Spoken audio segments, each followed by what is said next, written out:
And so this is the official meeting of the In Network, I believe. And since Michelle is on vacation, she asked the St. Joseph Community Health Foundation to host it. That's our Zoom meeting. There's Elise who works with Michelle. Hi, Elise. So we are hosting it and happy to have everybody here. My name's Mary Tyndall, and again, I work for the St. Joseph Community Health Foundation, and Mark Burkholder also works with me at the foundation. We are a GusNIP grantee and offer a double up or SNAP matching program in Allen County, Northeast Indiana. So we are happy to join this network and talk about this opportunity for a grant program today. I'm going to pass it off to Naima because I think you said you'd give us some introductory remarks, if you would, Naima. Sure. Hi, Mary. Hi, everybody, and thank you, Mary. Great to be with you today. I'm just going to sort of provide some context for the funding source that's supporting this grant program, and then I'll hand it back to Mary to sort of talk nuts and bolts about how this is going to operate. Apologies to anyone if this is the 9 millionth time you've heard me say this. I know I've said it to a lot of audiences, but this will likely be the first time that many of you will be hearing this. So in, let's see, what year is it? What day is it? I don't know. About a year and a half ago, we were notified, the Indiana Department of Health was notified by the CDC that we were receiving a non-competitive allocation of dollars from the American Rescue Plan to address health disparities among racial and ethnic minority populations and rural populations that have been exacerbated by the COVID-19 pandemic. So the award for our agency was very large, and our division got a relatively small slice of that overall allocation, but for us, it was a substantial amount of money. We received about $2 million. With which we have been implementing several different programs related to health disparities and the COVID-19. One of them was a rural food access grant, which is ongoing. Those grant applications were received and awarded last year. We are also piloting a statewide produce prescription program. We are focusing on some SNAP and WIC outreach. We are also overseeing 2 breastfeeding support grants, one with the Milk Bank to open up new milk depot sites throughout the state to increase access to human milk for underserved populations, and a capacity building grant with the Indiana Black Breastfeeding Coalition. Our Healthy Communities Planner is also doing some work related to active transportation and increasing access to physical activity spaces with these dollars. And finally, we earmarked some funding to make available funds for either the expansion of or creation of SNAP matching at farmers market programs. So the idea is that, and I won't get too into the weeds, I'll leave that for Mary, but we wanted to sort of increase the availability of these SNAP matching dollars throughout the state, either in communities that have never done it before, and maybe even farmers markets that don't currently accept SNAP. The idea being increasing access to nourishing foods is a protective factor against infectious disease like COVID-19. So it was a sort of a bumpy start for us to get this through with CDC. We had to jump through several hoops that we weren't expecting, including creating and submitting an incentive plan so that we could get around their prohibition of funding food purchases directly through CDC dollars, which is typical of a lot of CDC funding. And those of you that have any, are doing any projects with us right now know that our internal finance and contracting processes are slow right now, and that's being generous.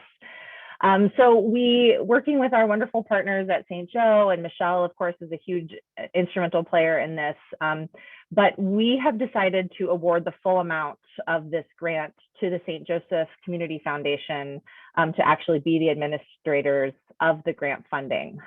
Their administrative processes will really lower the barriers for inclusion and participation in this grant. Megan, my colleague who's also on the call, and I managing each individual contract with farmers markets throughout the state would have been a nightmare for everybody. So we're really, really grateful to have Mary and Meg and their colleagues' partnership. And I think with that, I will hand it back to you, Mary, to kind of talk about next steps and where we go from here. Great. Thank you so much, Naima. I appreciate it. And I appreciate your trust in us. I hope we'll live up to the challenge. This will be challenging, but I think together we can all figure it out. And Mark and I are very, Angela asks, is the full sum 2 million? For this program, it's 200,000. Yeah. So I think Mark and I are very open to suggestions and assistance from all of you to make this as easy and bump free, I guess, as Naima said. So just want you to know that we want to be as flexible as possible as we move through this program. I think something that would help me is if you all would put your name and your organization that you represent in the chat. You all will know then who's on the call, and then I will know also, and Mark will know as well. One of the things that I think the St. Joseph Community Health Foundation has as an advantage is that we are small and flexible and can be somewhat nimble in putting these grant dollars out. But a disadvantage is that we don't know everybody across the state. And so we're really counting on all of you to help us with that, introduce us to everybody out in the state, and especially with our CWCs, to make sure that they can provide technical assistance throughout Indiana so that we can do this as a partnership. So also this meeting is being recorded because we had a number of people ask for it to be recorded because they could not attend. So we'll make that available to everybody. So I am going to just get right on with it and share my screen. Right. Okay. Let's see, here we go. Okay. So what is this grant opportunity? As Naima mentioned, it's a grant to start or expand. Yeah. Everybody good? Everybody can see it? To start or expand SNAP matching programs at farmers markets, CSAs, farm stands, mobile markets across the state. Grant applications are being accepted now through May 2024 or until all the funding has been committed. And we're accepting grants up to $20,000. Who should apply? Anybody who operates or supports Indiana farmers markets, CSAs, farm stands, or mobile markets. That can be not-for-profits or for-profit entities, either way. The markets need to currently accept SNAP or be ready and willing to accept SNAP as quickly as possible. And they need to agree to offer the incentives or the matching dollars to the customers who are paying with SNAP. What are the eligible expenses for this grant? So as expected, the first eligible expense is for the incentives. So the match dollars that participants will use to purchase the produce at the markets. But there are also some other eligible expenses, which I hope will really encourage markets to apply and help them get this off the ground. The staff time that is needed to implement these programs, supplies such as tokens, EBT processing equipment, promotional items like flyers, signs, even Facebook ads, those sorts of things. Preference will be given for applications that prioritize the spending on those match dollars, that 51% of those grant dollars going toward the incentives. But we know that may not always be possible. So it's not a requirement, it's just a preference. So with the program details, we're trying to streamline so that each program looks similar so that we can build some similarity across the state in SNAP matching programs, and that eventually we might be able to apply as a group or a network for larger grants like GusNIP grants. So we're trying to, again, streamline it across the state, and we're asking for the program details to be a dollar for dollar match up to $20 a day. And they can be spent on fruits and vegetables, mushrooms, herbs, and edible plant starts. The double up bucks can be used in tokens, tickets, vouchers, e-tokens, and a $2 increment is preferred. Again, just trying to streamline it and make it similar across the state so that eventually we can become a statewide network and begin to work together and collaborate more. If there's a farm stand that's only selling produce, then they can offer that as a 50% off immediately. The purchase of produce is up to $20 a day. And that's a simple way. You don't need tokens or vouchers. And so that's a really easy way to implement it. There will be some reporting requirements monthly, and this is the data that is required from GusNIP grantees to report on a monthly basis. So again, we're trying to get grantees on the same system and used to a similar reporting requirement so that eventually we might all be able to come together and apply for some larger funding. It's the dollar value of SNAP issued and redeemed, the number of SNAP transactions during the month, the dollar value of the incentives issued and redeemed, and then vendor reimbursement records, just to make sure that the vendors are getting paid for those tokens that they take in their incentives or their match dollars. Double Up Indiana branding is optional for this program. So for those markets who don't have any branding for a SNAP matching program, we anticipate that this could be a really simple way for them to implement a catchy brand that is used really a lot throughout the country. And it'll be simple. We'll have all kinds of materials that people can just access on the website and download and print the flyers, and off they go. We also hope, again, to be building sort of that brand awareness and some similarities across the state. So we hope that most of the grantees will choose to implement that, and we can all work together and, again, be much more recognizable for the customers. Really, the end result of having similar branding and similar program structures makes it easier for all the customers. So when they travel throughout the state or go anywhere or see advertising, it is a similar program that they will immediately understand. Again, not mandatory, but offered for free, and there are no strings or anything other than if you use that logo and that material, you can't alter it or change it. You can't turn the apple pink or purple or that kind of thing. But those are the only requirements. We will have sample documents available. These have been used in Fort Wayne, here in Fort Wayne, Indiana, and a lot of the information came from the Fair Food Network and Double Up Michigan. We've just kind of altered it and tweaked it a little bit. Also received a lot of assistance and help from the Marion County Health Department with their sample documents. So these are just a few of the documents that will be available to grantees, such as the customer tracking sheet, the vendor reimbursement records, the vendor agreements. The logos will be on the website. A number of other documents will be there as well. And this is the website.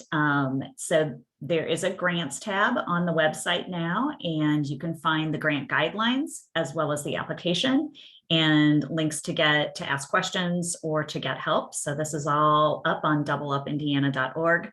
Mark continues to update this and change this for us as we're transitioning it from being just Fort Wayne based to trying to encompass more throughout the state of Indiana. What's on the application? The contact information, including the fiscal agent. We'll need the organization's EIN number, the specific market information. So some organizations may operate several markets, and we would need the information about all of those markets, their market managers, the number of vendors they have, if they have FNS numbers, and if they don't have FNS numbers, they need to go ahead and start that application process and get authorized. We won't be able to grant any dollars until they do have those FNS numbers. There's also a sample or a budget form to fill out as part of the application, and we've provided a sample so that people can understand what's eligible and what they can apply for. So here's just a sample that we use. You can see incentives are in there, staff time, tablets used to process EBT transactions, purchasing of tokens, flyers, promotional products, those kinds of things can all go into a sample budget. And technical assistance. Again, so grateful that our Purdue Extension CWCs will be available to help walk potential grantees through this process and answer questions and really help us get the word out across the state, because Mark and I up here in Northeast Indiana, we can't hit every county and don't know who to talk to in every county. So really grateful for the CWCs. Always happy to take emails at the doubleUp@sjchf.org. That just goes right to my inbox, and I'm always happy to answer questions about that. And right now, I would like to go ahead and hear from, I know Jared's on the call. I'm not sure if Lacey is. They are kind of spearheading the efforts from the CWCs to provide that technical assistance. And I want to give them a chance to answer any questions or talk. I'm looking for Jared. Are you there, Jared? I thought I saw you. There you are. Jared? Maybe he got up to get a drink of water. I'm not sure if Lacey's here either. Lacey, are you here? I don't see it. Well, we will. Jared, are you there? I see his picture, but I don't, but I don't see him there. So we'll wait and see if he just went, like I said, to go get a glass of water or something like that. But I think right now, what I'd like to do is just take questions, comments, anything you'd like to talk about. Go ahead and either raise your hand or just speak up. Anybody? Oh. Hey, Mary. Hi. Robin Mallory down in Evansville. Lacey's actually working at Nourish today, which is why she's not on the call. So, but she and I have talked about this a lot, and I thought she had said that the funding for markets that are already established will be not limited, but the priority will be given to brand new markets, as opposed to we oversee 2 markets down here that we look forward to expanding, but that some of the funding will be limited for those that are already existing. Is that the case? Well, as I understand it, it's mostly, and Megan and Naima can chime in here, but for expansion as well, if you would like to expand and perhaps try to get more incentives out into the marketplace, expand to another market, bring in more vendors, that sort of thing, so that you could apply for those funds to expand it. But we really don't want it to supplant existing dollars that you have so we have double up SNAP matching here in Allen County. And I noticed a number of our partners are on the call. We don't want it to supplant the dollars that they're already getting from us. But if there's something that markets need to grow and expand their audience, then yes, you can go ahead and apply. Megan, Naima, sounds good? Yeah, that does sound good. Yeah, the whole reasoning behind that is, I mean, as you guys all know, this isn't guaranteed forever funding, right? This is a short grant program that we hope to collect data and find a continual funding source for, but we wouldn't want to see someone supplant consistent funding that they've gotten through relationship building with a local foundation or something, because we are able to maybe offer more money or whatever, because in 2 years or May 30th of 2024, this funding is going to go away. So that's just, I think, that notion that Lacey was getting across. Well, and pardon me for trying to really drill down here, but because I've been a volunteer all this time and I've been at the market for all these years and I'm retiring. So we will be looking for, we have a person who's going to step in to do some programming, but that person gets a salary and I, so we have new funding needs that we have not had before, given that we have a new staff person. So I know it's very specific, but is that something we might be able to address with this grant fund? I see that as possible, yeah. Naima and Megan, because it's new. Yeah. It's a new. Yeah, I think so. I mean, and then I think maybe a way to simplify it is that if you have a current barrier that's stopping you from reaching where you think you can get to with SNAP matching, these funds are available for that. And it sounds like in your situation, it's a new barrier that has arisen. So yes, absolutely, Robin. And I see Angela raising her hand. Hi, Angela. Hi, I was wondering about that $20 limit, how hard of a limit that was. If we, are already in the practice of matching SNAP without a limit, do we think about using these grant funds just to match up to $20 and then we try to match beyond that? Or I guess, how hard is that line in the sand? I really do feel strongly that we need to stick to a common system if we can. That's going to be important as we try to move forward and get, grant dollars that will cover statewide. But perhaps, like I said, if you have existing funds, you could cover anything over the $20. What do you think about that, Naima and Megan?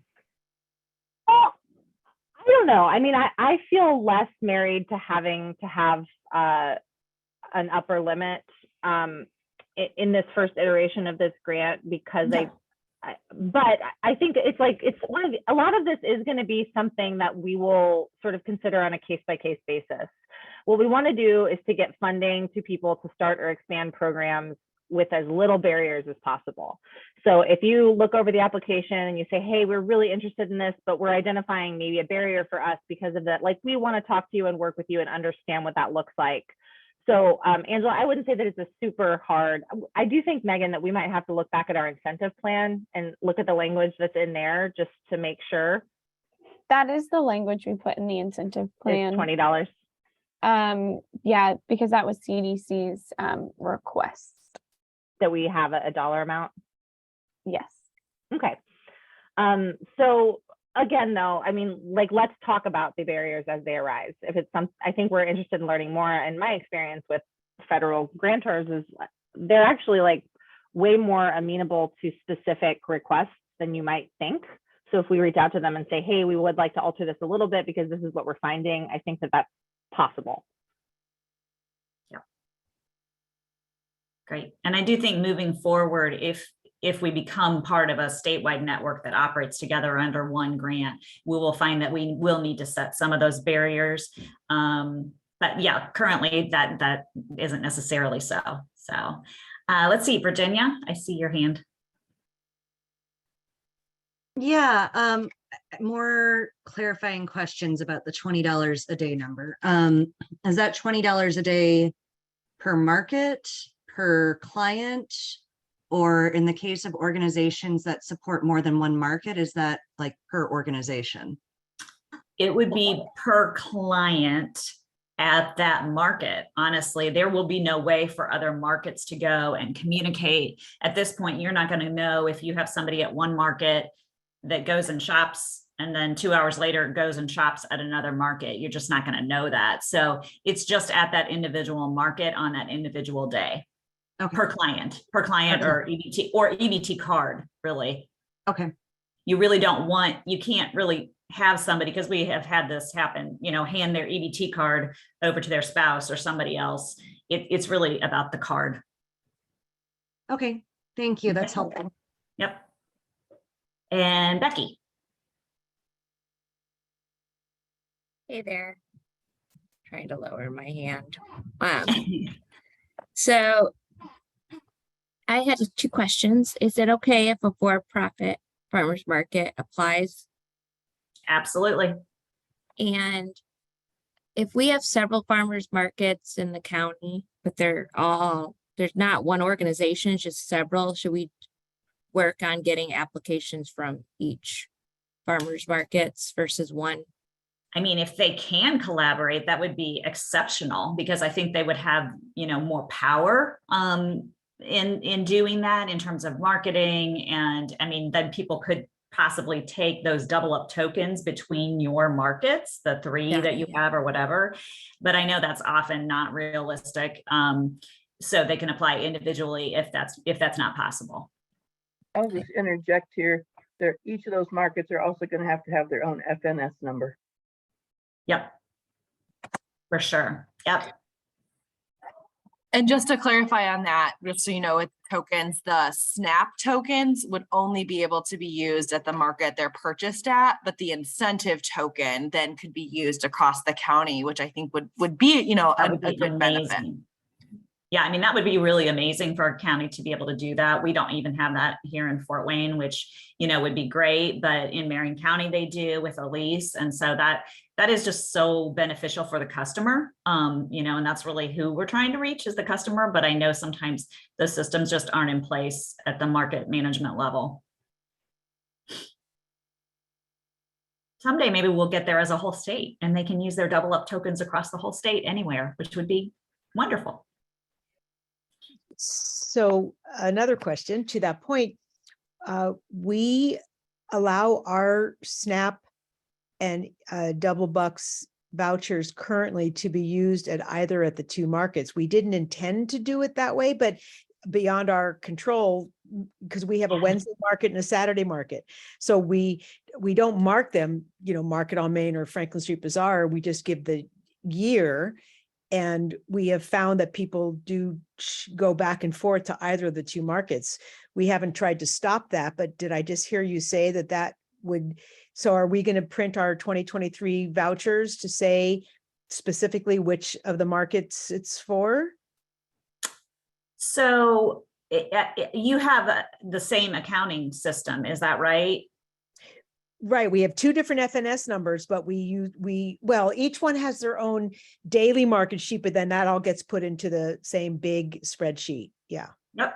So you should be fine. Yeah. I Yeah, more at least- meant like we have markets run by totally different organizations in the county. So their SNAP dollars would not, that's kind of why we restrict it per market, because if they paid with their SNAP at market A, but then redeemed at market B, that vendor's money is kind of missing for accounting. That makes sense. Yes. Thank you. Yep. So you should be good. You should be real good. Angela, are you still, do you have another question, or is it still your same hand up? Yeah, I have another question. Okay. About the branding Yeah. material, which seems helpful.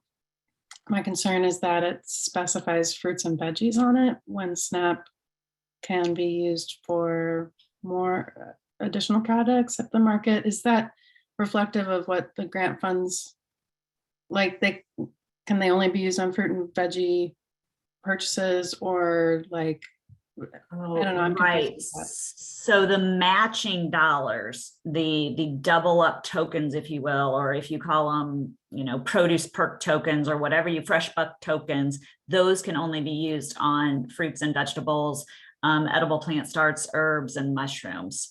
So they are different than if you have SNAP tokens, that's much wider with the dairy and the cheese and the bread and the meat.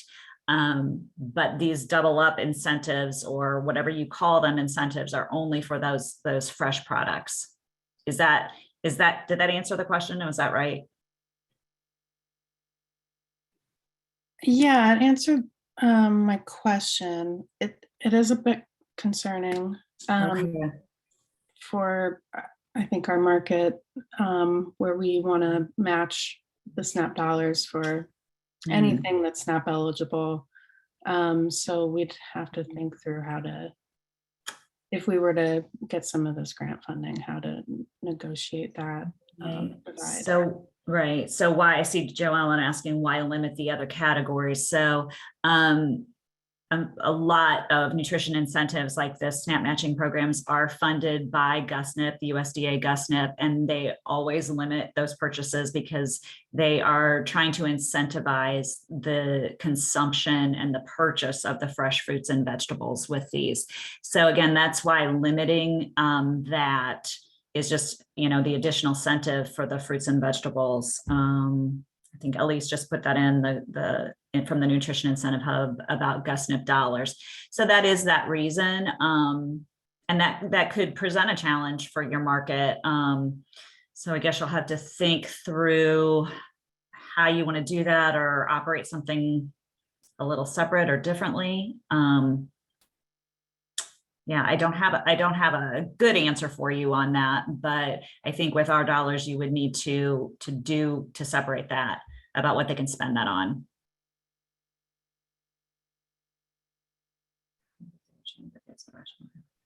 Oh, Elise is posting some more information in the chat. So thank you, Elise. I appreciate that. Yeah, I just, the theory of change by the national organization who runs that USDA national grant, and I've just found it helpful to, they have some good rationale on local aspect of it, and then just about, like chronic disease prevention and improved diet quality kind of being the core of the program. And so they have, there's over 100 citations in the document too. So there's like it's a little nerdy, I'll admit, but just kind of like a little bit maybe helpful to kind of understand the background and the setup of how the incentives are. Thank you, Elise. I appreciate that. Standing, matching dollars can be used on. Yeah, I certainly understand that. Angela, I do understand that. I think moving forward, it's going to be a tricky balance of what those matching dollars can be used on, but then also if we want to tap into larger funding sources that would be more sustainable in the future, we would probably be limited to having those incentives being used for fresh fruits and vegetables. So something definitely to consider, definitely. Can I ask a question? Sure. I don't know how to raise my hand. So with this, since it can only be used for fresh fruits and vegetables, would we have the option to, if we filled out the grant form thing, to offer the additional $20 for fruits and vegetables only in addition to other double up that we're currently offering as a separate thing? So if you had a separate voucher or token, right? So you issue whatever your local funding source is, SNAP for SNAP, and then you have another one. I think that would be, let's say you did, the recipient took, $40 off their EBT card, and so then and they would get 80 to spend, but 20 of it would be only reserved for fruits or vegetables only. I mean, I think that could work. The reason I ask is because we already operate a double up, but we don't go out and advertise it because of limited funding. But a lot of our SNAP users are buying meat or they're buying eggs. Like, it's not just, I mean, they do buy produce, but some of them do need to get some of those other essentials as well. For sure. So I would hate to implement something like this and then reduce what they could actually buy with their money. You know what I'm saying? Only half of it can use towards just fruits and vegetables. They can't get honey, or they can't get, whatever else. Yeah, I think that makes sense. And you'd have to just provide maybe a separate looking token that said either double up or say for fruits and vegetables, and report that back to us and not include the other matching that you would be providing. I think that makes sense. And a lot of people at Fort Wayne's Farmers Market, that is where we operate, the larger market that we operate at here in Fort Wayne, they use their SNAP dollars on the meats and the cheeses and the breads and those kinds of things, and then take the double up bucks and use it on the produce. But yeah, I think that makes sense. I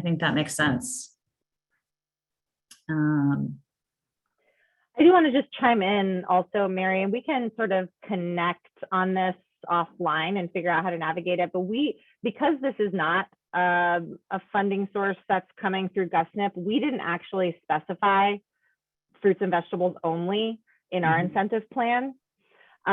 So let's put our heads together and figure out how we can, we don't want to be too piecemeal about it and have different rules and regulations for every market that's involved. And we want to make sure that this is benefiting SNAP clients as much as possible. So let's chat more about this, Mary, offline. And folks, if you have additional feedback and lived experience, qualitative data that you'd like to share with us to sort of support your advocacy around expanding what's eligible, please feel free to send that our way. We would be more than willing to consider that. So there you go. Great. I noticed, Jared, are you here, Jared? I saw you pop back on for a second. Yep, I'm here. I was just having some internet issues.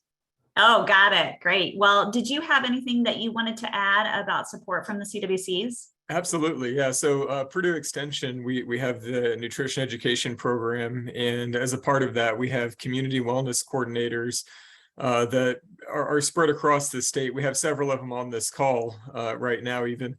And really what we can offer a lot of assistance, I think, with rolling this out, specifically with farmers markets who are having issues accepting SNAP in the first place.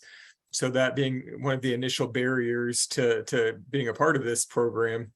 And so I would encourage anyone who's working with a market or who represents a market today to reach out to your community wellness coordinator and just connect with them regardless, just because I think that they can help a lot with coming up with new systems or trying to figure out how to troubleshoot some of these barriers that we see. We're connected throughout the state. So if you're having a problem with your market, trying to overcome some hurdle, chances are the CWC can reach out to one of their colleagues and maybe help troubleshoot some things. But yeah, that's basically all I've got to say, Mary. Thank you so much, Jared. I know we're going to need your help and all the CWCs moving forward through this process. Let's see, any other questions? I guess I will throw a question at all of you. How else can we promote this and get the word out to everybody? We really do want to make it available in every corner of the state. So just if anybody has any good ideas of other listservs, mailing lists, places to send flyers or anything at all, I would love to hear them, especially because again, up here in Northeast Indiana, I don't know about all other parts of the state. Any thoughts on that? Food Council Network listserv. Yeah, great. Thank you, Virginia. Anything else? Well, I know Michelle and Elise have the list, and maybe Megan and Naima for this group. So we will email out to this group a link to the recording of this information, as well as we have a little flyer that promotes the grant opportunity. We'll have a press release, I hope, pretty soon, and we'll put that out as well.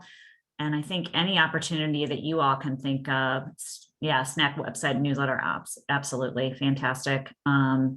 Yeah, because I think the whole goal is just to get more healthy foods to our SNAP customers across the state and really start to take the first steps in working together, not just talking together, but actually working together and coordinating some of our efforts. So I think this is a good start to it. Any other questions or thoughts? Naima, Megan, anything? Elise? No? I just want to emphasize again that we really would love to hear from you all. Any sort of specific challenges that you're having at the local level, or just some experiences that you'd like to share with us from the SNAP clients that you see at your market. We've been talking and thinking about how to make this type of funding available at a larger level for a long time. And we need more qualitative information about how these things are going on the ground, so that we know how to best move forward at the state level. So I meant it when I said it. Please don't hesitate to reach out to us directly. I'll drop my email in the chat if you don't have it. And we want to hear from you. We accept any and all constructive feedback. Absolutely. I know, I don't know. I know about this much about it all. So I would love to hear all your comments and thoughts. And Mark from our team will be happy to help answer questions as well. So, okay, I think we're good. Thanks, everybody. I hope you have a great afternoon and appreciate everybody being here.